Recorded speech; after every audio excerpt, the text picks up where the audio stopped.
35 HAND, the hand. And today I'm going over another Magic the Gathering Commander deck that I have that I was rather surprised I did not post. Um, so let's bring it up, and it is Rafiq of the Many. I've been playing this deck for a really long time. It's probably better in like a multiplayer game than it is in a one-on-one. I mean, you can still get there in a one-on-one. It's just that it's not like crazy powered up, um, like a lot of commander decks are, because it's a little bit of an older deck. But I've been playing it for forever. It still wins. And I still add cards to it, swap things in and out. Now the big deal with Rafiq is that whenever a creature you control attacks alone, it gains double strike until end of turn. Why is that important? Well, that is the part of the theme of the deck. So this is a swords deck, okay? So just like Sword of Feast and Famine, for example. Um, it's also a protection deck. So it plays the swords and it plays off of a protection theme. So that's how it gets itself through still. Um, and it's actually very, very strong because most of the time your opponents cannot deal with protection. Most of the time. And they don't even have a destroy artifact sometimes. So if you get two swords out or you got a way to return them, then you're pretty much golden. But the way this works is creature attacks or Rafiq attacks. Rafiq will kill people quicker, but if you don't have Rafiq out, there's other creatures with double strike in the deck. But the goal is to get Rafiq out. Maybe you don't attack with him right away, but maybe a different creature. So whenever a creature deals combat damage to a player, that player discards a card, and you untap all lands you control. So because that's combat damage specifically, and Rafiq gives double strike. That's two hits with a sword. So they discard two cards and you untap your lands twice. Though most of the time you may or may not have an instant to actually take advantage of the second part. But nonetheless, untapping your lands at least one time is amazing. Alright, so let's go through the cards. So, equipment pool. Keep in mind this is version 1. Equipment pool, you got Lightning Greaves, you kind of expect that. Warhammer for some life gain and trample, and the +3 tends to matter. I know I was playing Basilisk Collar for a while in this spot, and the amount of times the +3 mattered was just crazy. So you get +3, really you get +6. So think of it that way. Soul Ring, Swiftfoot Boots, Sword of Body and Mind. Sword of Body and Mind is not a great sword. It was just in here to have every available sword at the time. Sword of Feast and Famine, Fire and Ice, Light and Shadow. Light and Shadow is okay, just an okay sword as well. You occasionally care about the creature return, occasionally. Sword of War and Peace can do some bonus damage for you. Whenever a cryptic creature just comes against a player, Sword of War and Peace deals damage equal to the player equal to the number of cards in their hand. So this could potentially do, especially if they have really good draw, you can like disincentivize their draw and deal them potentially like 5-ish cards in their hand, usually maybe 4-ish. So 8 damage off of this. And then you gain like, I don't know, 2 life because you have like 2 cards in your hand most of the time. Umezawa's Jite was the other sword because just the power level of the time. Honestly though, I haven't been searching for this very much, and I'm kind of wondering if Jite should just be cut out of the deck. Because whenever I'm in a pickle, I am not searching for Jite. I'm just not. Alright, so now most of the creatures in this deck are very low mana cost because the way the deck is designed, it has to be, because you don't play a lot of mana ramp in this deck. There is ramp, not a lot though. Baneslayer, flying first strike, lifelink, protection from demon and dragons. The key parts are flying first strike, lifelink. Very clutch. Birds for some minor color fixing. All colors for the commander. Chameleon Colossus has pro black. Again, it has a protection theme, and it pumps itself. Commander Esha, protection from creatures. Really good. Really, really good. Consecrated Sphinx, because you do need some high mana cost creatures, and why not draw some cards? So, is that really in the deck? Huh. Alright, so I guess this on the battlefield, you put an oracle card from your hand on your graveyard on the battlefield. This was definitely a thought. I think this was in the deck for like a day though. Like one day. I guess that's more of a preview card for the next version of the deck.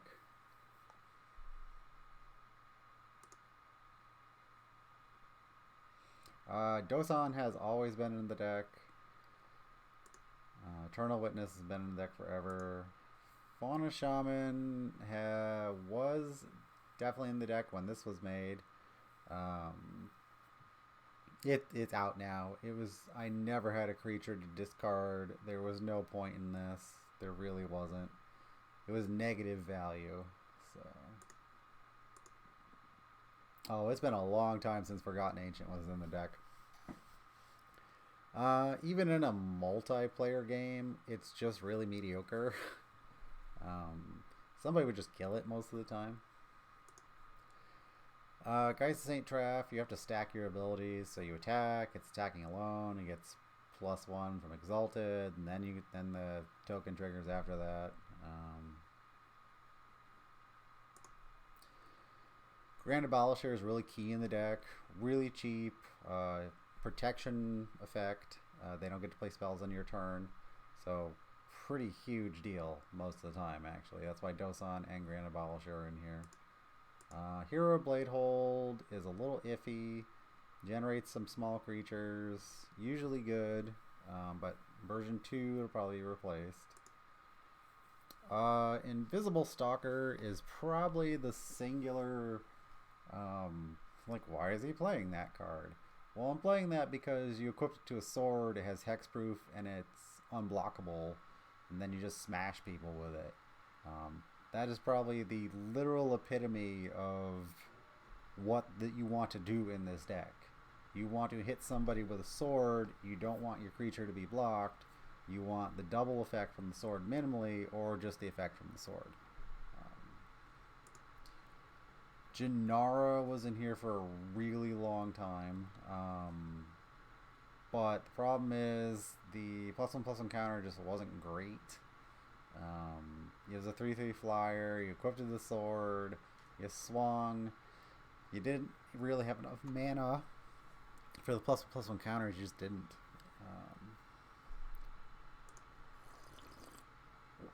Oh, Madami.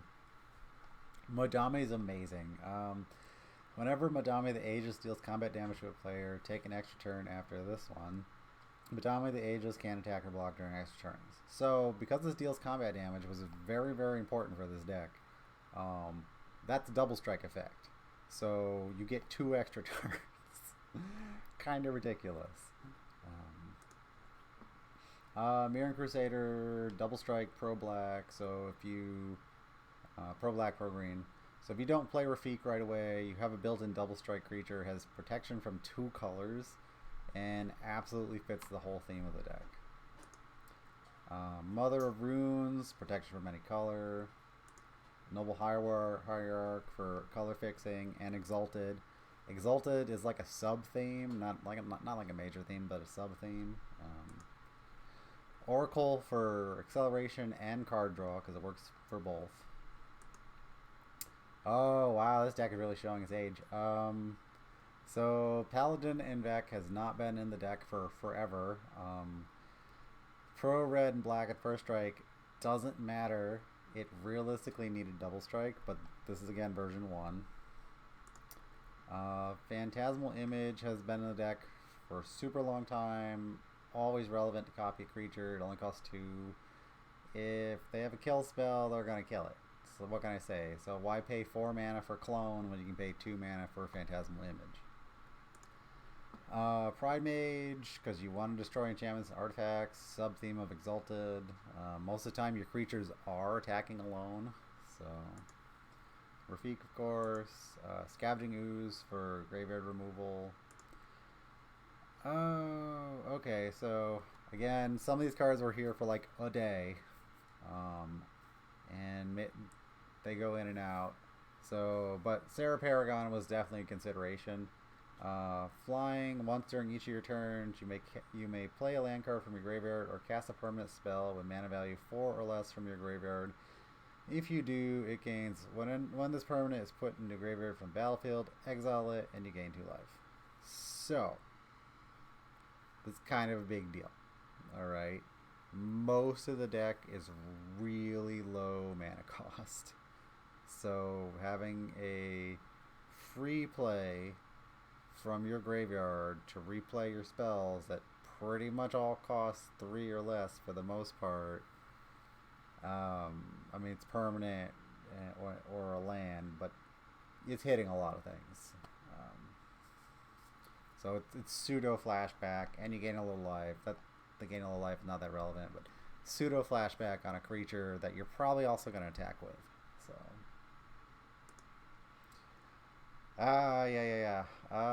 Sheltering Ancient. Ooh, Sheltering Ancient has been out for a long time. It's too difficult to play with. Sigarda is a mainstay in the deck. Flying, hexproof, spells and abilities your opponents control can't cause you to sacrifice permanents. So the theme of the deck is you cannot touch my spells. Alright. But I have protection and I'm gonna play off of that. Stoneforge Mystic is a mainstay. You need to search for your sword. Sublime Archangel is super relevant. It grants probably +3 most of the time, which turns into +6 because of double strike. So Sun Titan is here because top of your curve is like 6 mana, and your little stuff is going to die and you want to get it back, and you play Sun Titan. Okay, so Terresidon was definitely here in this version of the deck. I'm definitely not playing Terresidon anymore. It's too expensive for this deck to handle. Thada's amazing. How would you like to steal their Soul Ring? Huh? Minimally their Soul Ring. Oh, Thrun. Thrun was in here for a super long time. I forget if I cut him in the next version, but even if I didn't, he's gonna be cut out. But he was in version 1. He was a mainstay. He had regenerate, but the problem is you could never pay for the regenerate, so that really didn't matter. I know there's a new Thrun. Let me see what the new Thrun does quick. So the new Thrun costs 5. Can't be countered, trample, can't be targeted, non-green spells or abilities you can't control. So it has, as long as it's your turn, it's indestructible. So it's technically better than the previous Thrun, but I don't know if I really want to play it. I mean, indestructible is great and all, and pseudo hexproof is great and all. Really debatable. It just, like, old Thrun didn't do enough on its own. This doesn't really do enough on its own. So, big maybe.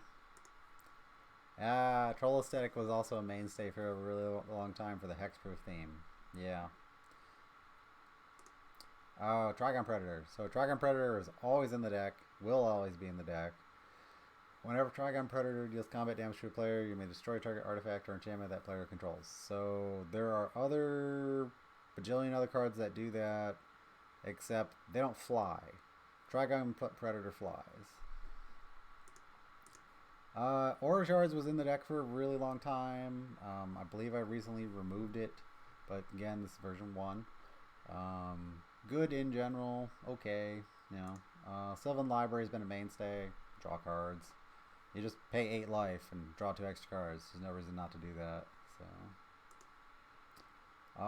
Bant Charm has been in the deck for forever. It's modal. Destroy artifact. Bottom library for creature. Counter target instant spell. Beast Within. Evacuation. Factor Fiction. Grapple with the Past was like a maybe card, honestly. This is probably in the deck for like a day. So, Path to Exile, Swords of Plowshares. The main reason I played Void Slime is because I had a foil of it and it looks really cool. But as you play this deck longer and longer, Void Slime is really on the cut block, and I'm just going to replace it with Mana Drain. It's like, okay, activated ability and triggered ability are never relevant. Why am I paying 3 mana for a counterspell? Like, out of the hundreds of games I've played, countering an activated or triggered ability has not mattered. It just hasn't mattered. Like, I've countered it when I could have just destroyed the artifact or enchantment. So, why am I going to run into bad scenarios where I'd rather have a 2-mana counterspell? But, yeah. Alright, we'll just go through the lands quick so you can just see their names. I don't know if there's anything worth mentioning that's like super tech or anything.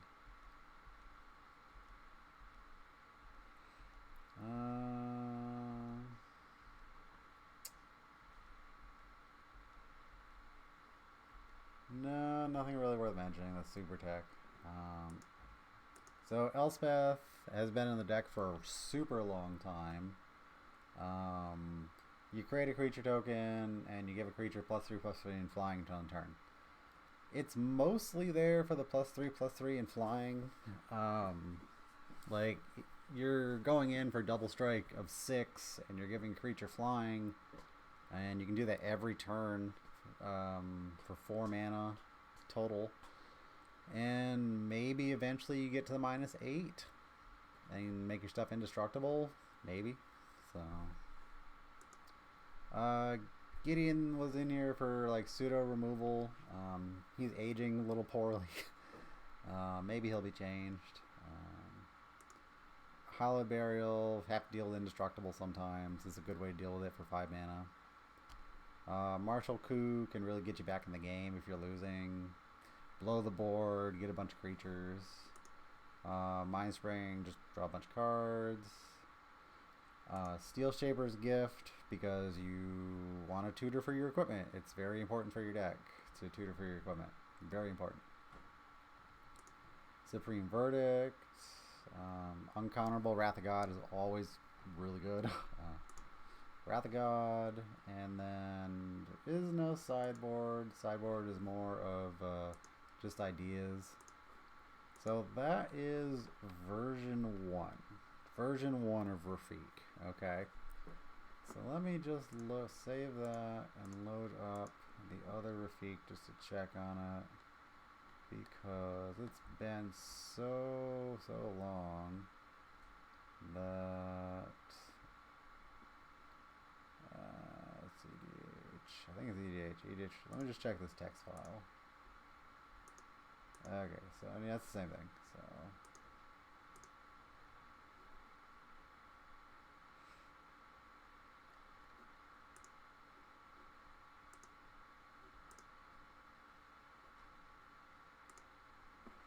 okay. So that's all version 1. That's all good, happy.